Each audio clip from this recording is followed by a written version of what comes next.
Ba ako'y laging ganito?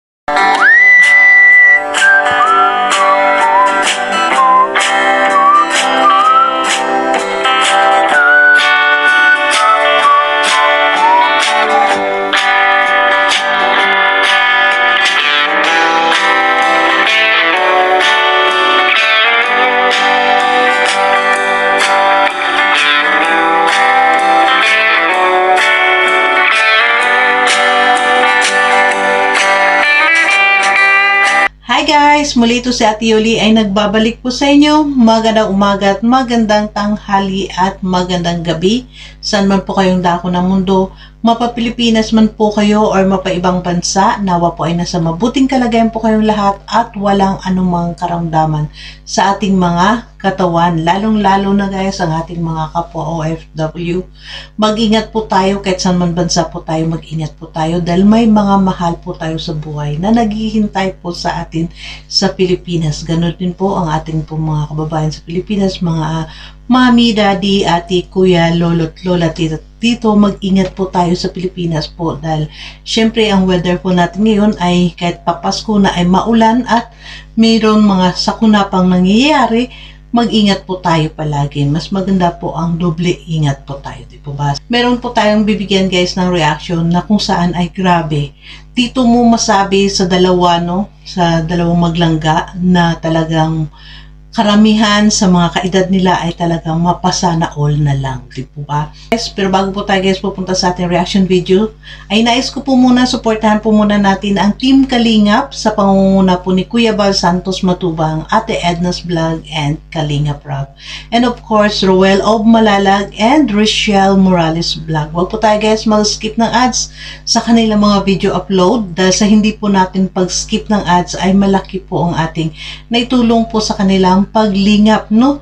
Kaya wag po tayo mag-skip ng ads at syempre po makisuyo na rin si Ate Yoli's Vlog. Sa mga hindi pa po nakapag-subscribe kay Ate Yoli's Vlog, please do subscribe my channel Ate Yoli's Vlog at pa-click na rin po guys ang inyong notification bell na sa bawat video po natin ay ma-notify din po kayo. So ngayon ay pag-usapan natin guys, no?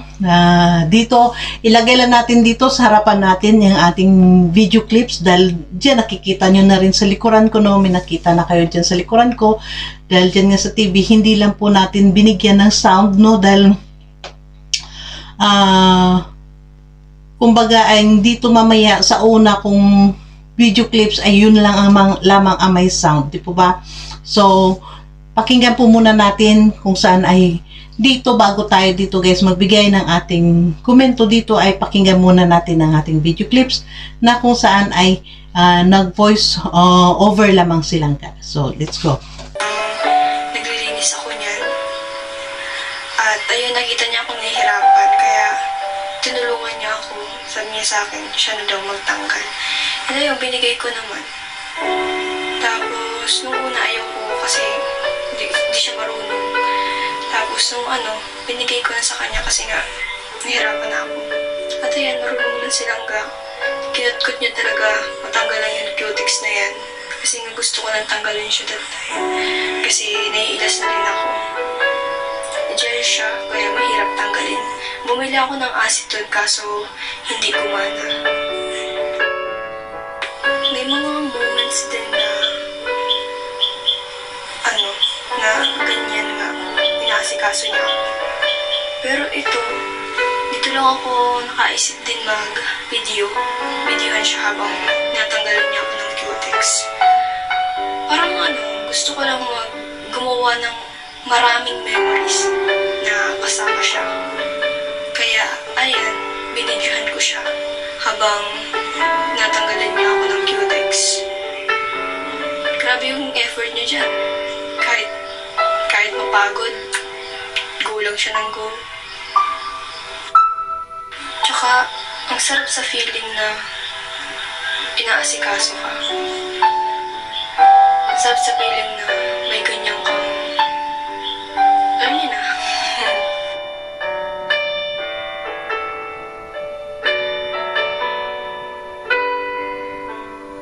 Tapos may sinabi pa ako dyan. Sabi ko, lagyan mo nito para lumambot, para hindi ka mahirapan.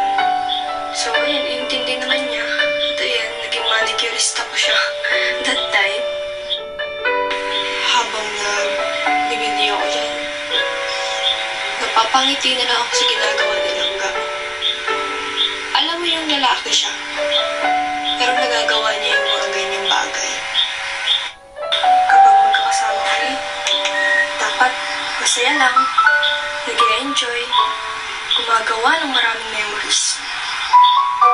Hindi niya talaga alam na binibidyohan ko siya dyan. Ayan. Minsan, kakatampuhan rin naman kami Langga. Pero, nagiging okay rin. Kakaroon din kami ng misunderstanding sa isa't isa. Kasi kadalasan, yung mga bagay na nakakasalita tayo nang hindi maiintindihan ng tao kung ano yung meaning sa atin. Siguro, salitang nami-misinterpret mo yung gusto mong iparating. Kaya ganun. Pero, mas pinipili pa rin namin maging okay sa isa't isa. So yun na guys, no, nakita naman natin dyan sa ating video clips na nakuha, ay talagang pinakita talaga ni Ruel kung gaano kahalaga sa kanya si Rochelle, di po ba? At kahit pa nga dyan, di ba, nasabi nga ni Langga, no, na lalaki siya, parang pati si Langga ay talaga na-amaze, no, na-amaze si Rochelle na nagawa talaga ni Ruel yun ang maglinis ng kanyang kuko. Di po ba? Kasi yun nga sinasabi ni Rochelle, no, na lalaki siya pero nagagawa niya ang ganitong mga bagay. Dahil na, siyempre nakita nga siguro talaga ni Ruel na parang nahihirapan siya dahil nakita naman natin guys, no, kung paano kinukudkod ni Ruel talaga ang cutic sa kanyang mga kuko ay talagang mahirap. Nakita natin parang antigas talaga, no, kaya nakita natin ang tunay na lalaki ay hindi po kabawasan sa kanya ang magawa ng ginagawa ng mga babae. Halimbawa, lalong-lalo na kung mahal niya ang isang tao, kayang-kaya niyang gawin din yun, no? Kagaya niyang paglinis ng kuko, kayang-kaya niyang gawin talaga dahil mahal niya nga yung si Rochelle, di ba? Kaya wala pong imposible sa taong nagmamahal. Magawa niya po talaga lahat yan. At dito natin guys no makita na grabe na ang lahat dito na nakapanood at saka si Rochelle, no, parang makita natin sa aura or sa pagmumukha ni Rochelle na parang kinikilig si Rochelle na syempre nililinis nga ni Ruel, no, ang kanyang kuko. Dahil makita natin dyan na talaga grabe pag ang Bisaya, no, ang magmahal talaga, no, Bisaya talaga si Dudong Ruel. Kaya nakita natin talagang subsub yung ulo niya, no, subsub yung ulo niya paglinis. Kaya napakaswerte talaga ni Rochelle. At dito natin guys, dito sila sa kanilang mga attitude dalawa, sa kay Ruel at kay Rochelle, dito po sa kanilang pinapakita. Dahil yun niya sinabi na nga ni Ruel na kung ano ang nakikita nyo sa amin sa kamera, ganun din po kami behind the scene, sa likuran ng kamera. Ganun ang kanilang pinapakita. Walang nagbabago. Kaya doon nakita ng tao at naala na minahal sila ng gusto ng tao, no? Dahil totoo po sila guys. Totoo sila sa kanilang mga sarili. Diba? At siya nakikita nyo nga grabe na yung sinabi pa ni Rochelle na kaya ko to kinuha ng video dahil gusto ko makaipon, nag-iipon ako ng mga memories nila nung dalawa. Kumbaga para bang nakala mo ba yung pagsalita ni Rochelle parang akala mo mawawala na sila, di ba? Mawawala yung Rochelle, ganyan, di ba? Pero hindi po yun guys. Yung gusto niya lang na tama nga naman kasi sa video nga, no, and then na-upload ni Rochelle sa kanyang YouTube channel. Once na-upload mo sa YouTube channel mo, nandyan lang yan habang may internet, no? Mawala man tayo, pero yung mga video natin dito sa YouTube ay nandyan pa rin. At least nandyan yung mga memories nilang dalawa, nakikita yung kilig moment nilang dalawa, no? Makikita in the end, pag sila nga talaga ang nagkatuluyan dalawa, no, na makikita din ng kanilang mga anak yan guys, kung gaano ka-sweet ang kanilang mga magulang, di ba? Kaya yun ang naintindihan natin si Rochelle no, na kung bakit siya kahit na gano'n, no, ay talagang kinukunan niya para, yun nga sabi ni Rochelle, gusto ko lang makaipon ng mga memories ko memories namin dalawa. Di ba? Yung nandun yung ina-appreciate pa talaga nila guys yung mga moment nilang dalawa, di ba? At simple lang yung para kay Dudong Ruel ay simple lang na tinutulungan niya, natulungan lamang, no? Parang nakikita natin simple lang ang kanyang ginawa na tulungan niya lamang si Rochelle na malinis yung kuko, pero hindi yun alam ni Ruel, no, deep inside, na malaking kagalakan yun para sa isang babae, para kay Rochelle, di ba? Kaya nakakatawa sila guys, at dyan nga nakakatawa pa, no, dahil kahit dyan sa video clips natin, nakita natin guys, no, pinakita natin yung paano ginulat ni Ruel, yung dalawang nagla-live, no, nagabi si John Rivera, si Toto, no, grabe, ang pagkailong lumabas talaga, no, grabe, ang gulat nilang dalawa ni Kalingap Victor. Pero syempre, balik tayo dito guys sa kanilang dalawa. Tama nga lang talaga itong ginawa nila, no. Para sa akin, dito nga guys, nakita natin, ito ang aking, dito opinion, no, or nakikita ko, kung ano man mga nakaraan ang mga nangyari mang nakaraan na halimbawa nagkaroon man nun ng mga issue tungkol sa mga glota-glota na yun. Parang para sa akin, blessing in disguise na nangyari yun, na nagkaroon kung ano man yung nagiging topic noon sa kay Daddy Donut na kanyang live, no? Parang naging tama lang yun na kumbaga ay naging maganda. Para sa akin guys, naging maganda ang resulta noon na siyempre hindi na araw-araw nagkikita dyan si Ruel, no, at si Rochelle, dahil siyempre may naglilimit na sila, naglilimitahan nila ang kanilang pagkikita. Para sa akin guys, napakaganda yun. Kasi maganda yun yung once a week or twice a week, or twice a week lang sila nagkikita every weekend.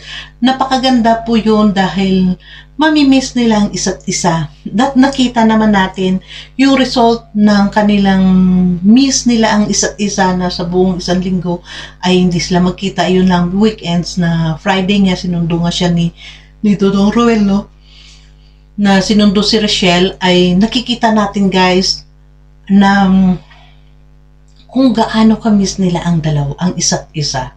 'Di ba? Doon natin makita guys sa kanila ang tunay at totoo nilang nararamdaman. Lalabas talaga 'yon. Dahil yun nga, dito nga sa sinabi niya ni Rochelle sa kanyang upload na ito na pinoise over niya, no, na normal naman na minsan nga ay nagkaroon sila ng mga tampuhan, pero sa akin is normal yan lang na magkaroon kayo ng tampuhan, kasi kung wala kayong tampuhan is abnormal yun, no? Para sa akin, sa magkapatid, mag-asawa, mag-boyfriend o magkaibigan, ay normal po ang magkaroon ng hindi pagkakaintindihan minsan. Pero ang sabi ko na mayroon man mga hindi kayo nagkakaintindihan, no? Pag-usapan at ayusin nyo, lalong-lalo na Ruel, ikaw ay lalaki, ay gawin nyo na huwag nyong hayaan na lubugan kayo ng araw or lilipas pa ng isang araw bago kayo hindi nyo naayos. Anuman ang mga hindi nyo pagkakaintindihan, ay talagang huwag nyong hayaan na abutin ng paglubog ng araw na hindi naayos. Di po ba? Kailangan sa araw din na yan ay ayusin nyo. Isa sa inyo ay ang give way or magbigay ng pang-unawa, no? Dahil hindi po normal po yun guys, kasi tayo ay tao lang tayo na minsan ang mood natin ay nagsuswing siya, no? Hindi pare-pareho yung mood natin sa araw-araw. Kaya para sa akin, normal lang yun na minsan ay normal yun, napaka-normal yun sa isang relasyon na minsan ay mayroong mga misunderstanding. Pero syempre, nandun na nga, pag mayroong mga ganong bagay, ay kailangan pag-usapan ka agad nyo. Ayusin ka agad, huwag hayaan na lubugan ng araw yun para hindi lalo lumaki. Pero yun na nga, yung mga, itong ano, dahil nga nakakatawa itong mga basher, dahil nga nakita nga lang na hindi na wala si Ruel doon sa bahay nila nagla-live, ay nandun sa bahay ni Kuya Regan.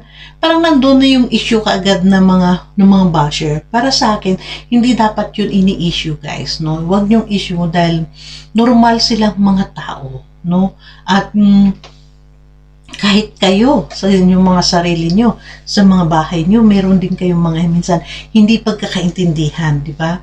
Kasi pag wala po ang isang relasyon ay walang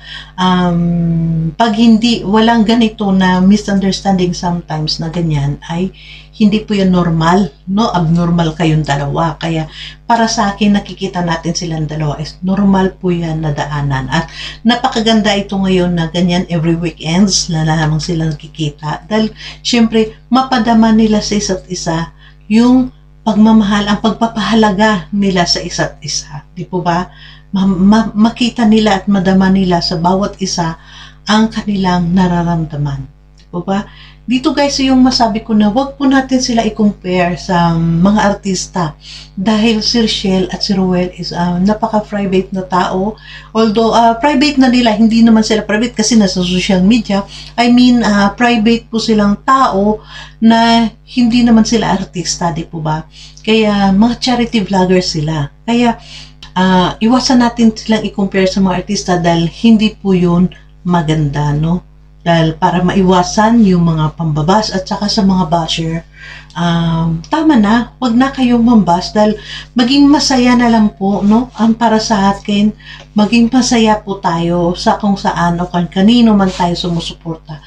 Masuportahan po natin ng todo. Wag po tayo mambas. Unang-una, bakit kinakailangan ibas si Richelle dahil lang sa gluta? Wala pong masama doon ang magluta man siya, kung mayroon naman silang afford nilang makabili. Dahil syempre alam natin ngayon guys, afford talaga nilang ngayon magpagluta dahil may sahod naman siya sa YouTube niya, di po ba? And beside, hindi natin kailangan sabihin mga basher, no? Dahil minsan may mga basher na sabi na instead na daw sana na gastos pa dun sa gluta kung ipangtulong na lang sa tao. Excuse me. Grabe.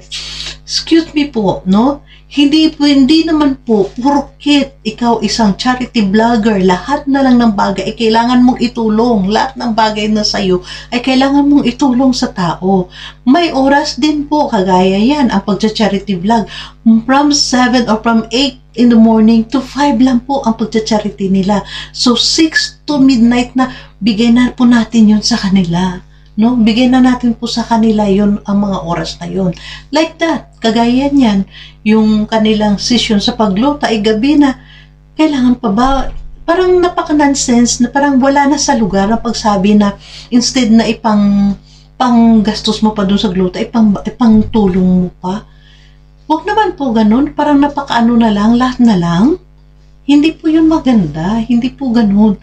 No, dahil may kanya-kanya po tayo. Tayo ba na nagsabi na ganyan na instead na sana na ibayad natin sa glota, ipantulong na lang natin. Kayo po ba ay nagagawa nyo pa? Instead po ba na dapat ay pambili nyo ng mga sarili nyo damit, sarili nyo para sa sarili nyo, na ipantulong nyo po ba? Di po ba? Nonsense po yung mga ganong salita. Ilagay naman po natin sa ayos. Huwag po yung basta na lang tayo nagbigay ng komento sa isang tao. Nagbigay basta makapagsabi lang tayo. Dahil against, hindi kami gusto sa inyong pagpaglota. Wala po tayong magawa. Personal na bagay na po nila sa buhay nila yun. Di naman natin dapat pakialaman na yun. Di po ba?